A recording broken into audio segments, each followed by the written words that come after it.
अस्सलाम students, welcome to the cosmos academy.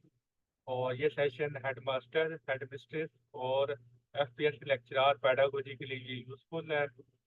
और हम कोशिश करेंगे कि स्लोली स्लोली यूट्यूब पे भी आपको लेक्चर अपलोड करें, ताकि जो स्टूडेंट्स फी पे नहीं कर सकते उनकी थोड़ी सी हेल्प हो सके। लेकिन यूट्यूब पे जो हम लेक्चर अपलोड करेंगे उसकी स्पीड बहुत ज़्यादा स्लो होगी, ताकि एक डिफरेंस कायम हो पेड स्टूडेंट और जो फ्री स्टूडेंट्स में। तो यानी कि वहाँ पर महीने में 2-3 लेक्चर ही मैक्सिमम अपलोड होंगे यूट्यूब पे, ठीक है। और सीक्वेंस में लेक्चर ही अपलोड करेंगे ताकि आपका वो फायदा हो सके। तो अब लास्ट लेक्चर में डिस्कस किया था कि डिस्कशन मेथड क्या होता है। तो अब हम इससे रिलेटेड एमसीक्यू को डिस्कस करनी है, ताकि हमें पता चले कि पेपर में किस तरह की एमसीक्यू आती हैं, क्योंकि मेन चीज़ हमारी एमसीक्यू ही होती है। तो प्रैक्टिस करेंगे एमसीक्यूज की, तब भी आपको आइडिया होगा कि जो कंसेप्ट है वो किस तरह पेपर में यूज होना है। क्योंकि ये जो सब्जेक्ट होता है पेडागोजी, ये आपने स्टूडेंट लाइफ में नहीं पढ़ा होता। तो इस वजह से ये हमें वो में इसमें काफ़ी मुश्किलात का सामना रहता है। सबसे पहले हमसे क्यों सारे स्टूडेंट इसमें पार्टिसिपेट करेंगे। What is the primary objective method of discussion method. Discussion method का बी मेन पर्पस क्या ऑप्शन होता है। सर, इसका बी है। और बी क्यों है। अ, क्योंकि इसमें सब लोग मिलके डिस्कशन करते हैं और सबको इनकरेज करता है, पार्टिसिपेशन होती है सबकी। तो ये सबसे पहले हम देखते हैं एमसीक्यू को। एमसीक्यू ऑप्शन नंबर ए है, to promote passive learning. Passive learning का मतलब क्या होता है कि आप चुप करके बैठी हैं और दूसरा बंदा बोल रहा है। तो ये तो होता है डिस्कशन वो लेक्चर मेथड में, तो ये तो नहीं है। ठीक को देखने, to rely on memorization of fact. ये भी किस में होता है, लेक्चर मेथड में होता है, वहां पर अड्डा होता है। तो ये इस पे मेमोराइजेशन पे ये लाई नहीं करता, रिलाई नहीं करता। तो फोकस ऑन इंडिविजुअल लर्निंग है। यहाँ पे इंडिविजुअल लर्निंग होती है, यहाँ पे सारे कंबाइन स्टडी करती हैं। तो इसलिए सबसे बेस्ट आंसर है B, to encourage critical thinking and active participation. तो कुसिया ने, अलीना ने और कायनात ने सही आंसर दिया है। और इसका एक एक्सप्लेनेशन भी लिखी हुई है, वो आप फिर पढ़ लीजिएगा। और ये नोट्स जो है ना आपको मैं शेयर करता हूँ ना, तो ये साथ साथ मैं अपडेट भी करता हूँ, ठीक है। जो लेक्चर मेथड के जो एमसीक्यू थे वो मैं अब उसकी एक्सप्लेनेशन मुझे अच्छी नहीं लगी। तो आज 2 एमसीक्यू जो आप देख लीजिएगा, वहाँ पर मैंने उसको एक्सप्लेनेशन वहाँ पर उसकी मैंने ऐड की है। तो साथ साथ आप चीज़ों पे वो उसको आप देख लीजिएगा। एमसीक्यू नंबर 2 है, which of the following is the characteristic of the discussion method. Teacher centred approach होती है, rote, memorisation of information, passive listening, या collaborative learning and dialogue. Collaborative learning. And dialogue सही आंसर दी है Alina, Sam, कुतिया ने।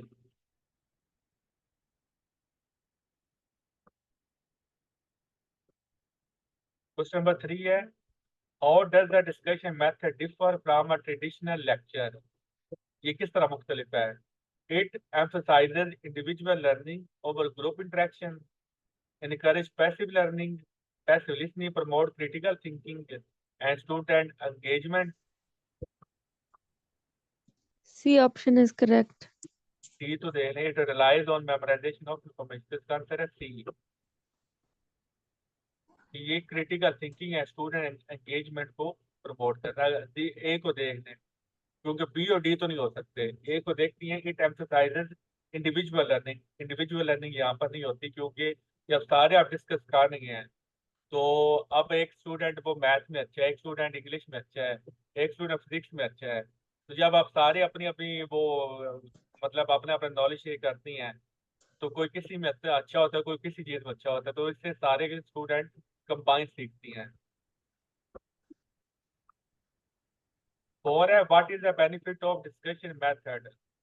Limited student engagement, reduce critical thinking skills, enhance communication and comprehension। और D है, passive absorption of information। इसका भी सी अगेन है। सी। इसका भी सी है, कि ये कम्युनिकेशन को बढ़ाता है। सर, इतने इजी इजी क्वेश्चन आते हैं वहां पे। ये तो अभी स्टार्ट है, तो जब आपका वो क्विज होगा ना उसमें फिर आपको और ज़्यादा अच्छा पता चलेगा। और मैं आपको बता दूं कि आपका सरप्राइज क्विज होगा पेडागोजी का, किसी भी दिन, तो तैयार रहिएगा। सिलेबस का डिफाइन नहीं, फिक्स नहीं होगा, क्योंकि जो सिलेबस रिलेटेड क्विज होंगे वो तो अलग से उसका एक होगा ना। तो जो सरप्राइज क्विजेज होंगे वो मोस्टली पास पेपर में से होंगे, तो वो कहीं से भी आ सकता है। तो मेरा एक दिल है कि आपका ना पास पेपर वाला सरप्राइज क्विज ले लो, तो इंशाल्लाह इसी वीक में आपका सरप्राइज क्विज होगा किसी भी दिन। फिर 5 है, how does the Okay, sir. Discussion method contribute to learning, कि ये किस तरह कंट्रीब्यूट करता है लर्निंग में। By providing readymade answers, restricting explanation or diverse, encouraging for problem solving, by promoting passive absorption। तो इसका भी इसका भी सही है। सी है।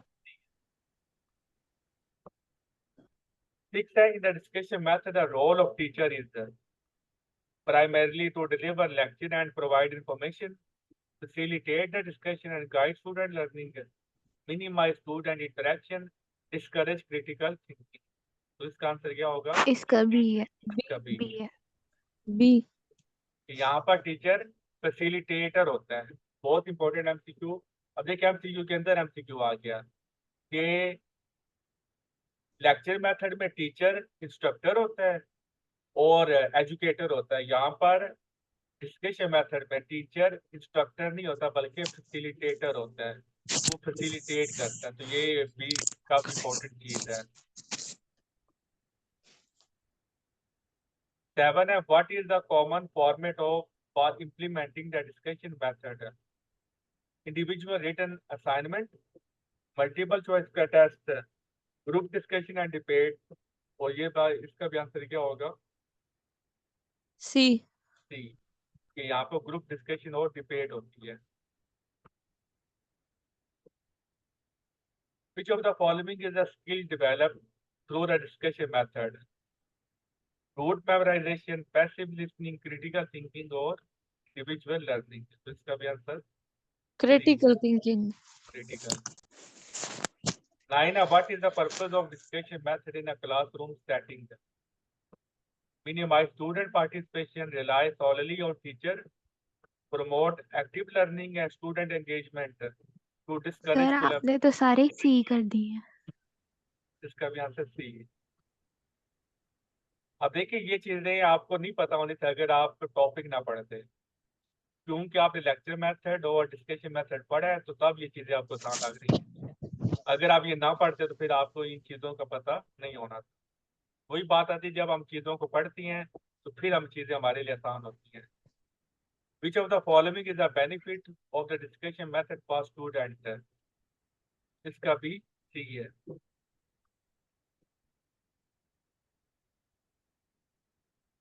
What is the primary focus of the discussion method? Memorization या आई थिंक रिपीट हो।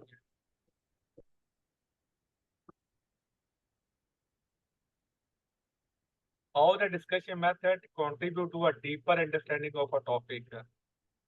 By minimizing student involvement, predetermined answers, encouraging critical thinking from आपको ना वैसे यहाँ पर क्रिटिकल आ रहा है ना, तो आप उसी पे फोकस कर रहे हैं।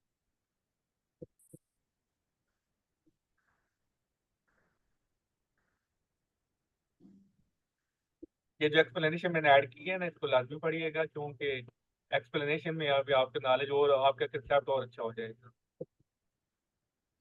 और ये जो जो मुझे अच्छी नहीं ना लगेगी एक्सप्लेनेशन उसको मैं दोबारा वो चेंज भी करूँगा, तो नोट्स आपके अपडेट होते चले जाएंगे।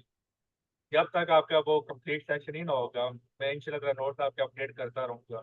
अब मैं अभी मेरे पास जब लेक्चर मैंने पढ़ा दी है, तो कहीं से मैं बुक पढ़ रहा हूँ या कहीं से मैं लेक्चर सुन रहा हूँ या कुछ है वो मुझे नॉलेज में आया है तो मुझे वो चीज़ अच्छी लगी है, तो ये नहीं होगा मैं बोलूँ कि मैंने पढ़ा दी है तो इसको मैंने अब नहीं ऐड करना, वो मैंने चीज़ें ऐड करता रहूँगा। ठीक है, तो इसलिए आपने ये नोट्स को बार बार वो देखते रहना है।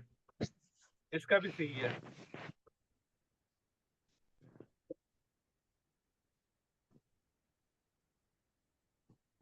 What is the role of student in discussion method, इसका भी सी है।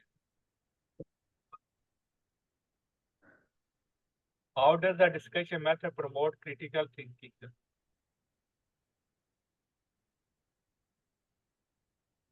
ये भी रिपीट होगा question.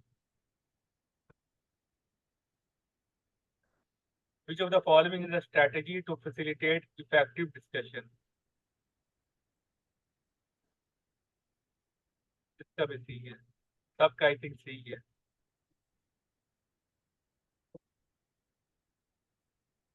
What is the purpose of asking open-ended questions in the discussion method? To limit student response,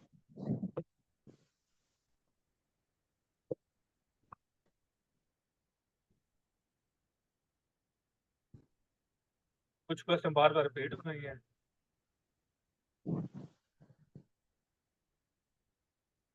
तो कल कोई और एमसीक्यूज पे वो डिस्कशन रख लें या नया नेक्स्ट मेथड पढ़ा दूं?